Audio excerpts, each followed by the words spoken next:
இந்திய பொருட்களின் மீதான அமெரிக்காவின் 50 விழுக்காடு வரி விதிப்பால் பின்னலாடை தொழில் பாதிப்படைந்த நிலையில் மத்திய அரசு 25,000 கோடி ரூபாய் நிதி ஒதுக்கீடு செய்துள்ளதற்கு பின்னலாடை ஏற்றுமதியாளர்கள் வரவேற்பு தெரிவித்துள்ளனர்.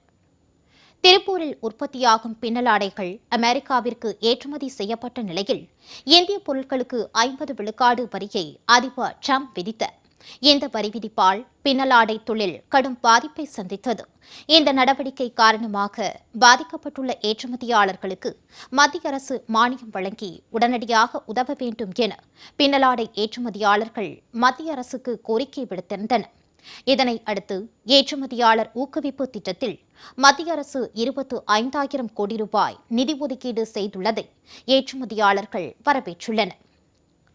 வங்கிகள் கடன்களை வசூலிக்க நிர்பந்திக்கக்கூடாது போன்ற உத்தரவையும் ஏற்றுமதியாளர்கள் வரவேற்றுள்ளனர்.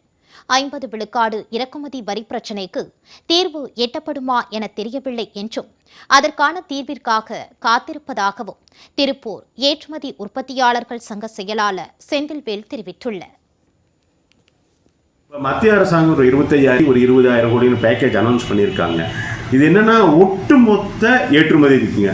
ஒட்டுமொத்த ஏற்றுமதியில் ஜவுளி தொழில் தனிங்க, ஜவுளி தொழிலில் பின்னலாடை தொழிற்சிருங்க. இதெல்லாம் கனெக்ட் பண்ணும்போது என்ன ஒரு பங்கீடு வரும்னு எங்களுக்கு தெரியலைங்க.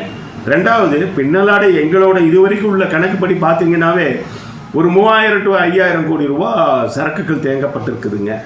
இந்த அமெரிக்காவோட பிரச்சனையை இப்போ தான் தீருன்னு சொல்ல முடியாத அளவுக்கு ஒரு சிக்கலில் தான் இருக்குதுங்க. அதுதான் நிதர்சனமான உண்மைகள். மத்திய அரசாங்கம் பலவிதமான நடவடிக்கை எடுக்குன்னு தகவல் வருது. ஆனால் ஒரே ஒரு உத்தரவு, அந்த காப்பீட்டு நிறுவனங்களுக்கு ஒரு உத்தரவு போட்டு வங்கிகளுக்கு அதோட இதை பண்ணி இந்த அமெரிக்க பிரச்சனைகள் தீர்ந்து நிலைமை சரியாகும் வரைக்கும் அந்த காப்பீட்டு நிறுவனங்கள்லிருந்து ஏற்றுமதியாளர்களுக்கு உண்டான தொகையை உறுதி செஞ்சு கொடுத்தீங்கன்னாவே போதும். ஏற்றுமதியாளர்கள் நிதி சிக்கல்லேருந்து வெளிவந்துருவாங்க. இதுதான் தேவை. முதல்ல பண்ண வேண்டியது இதை பண்ணிட்டா வங்கிகளும் எங்களை பிரஷர் பண்ணாது, நாங்களே பிரஷர்லேருந்து வெளிவந்துடும். இது ஆல்ரெடி இருக்கிற ப்ரொசீஜர்.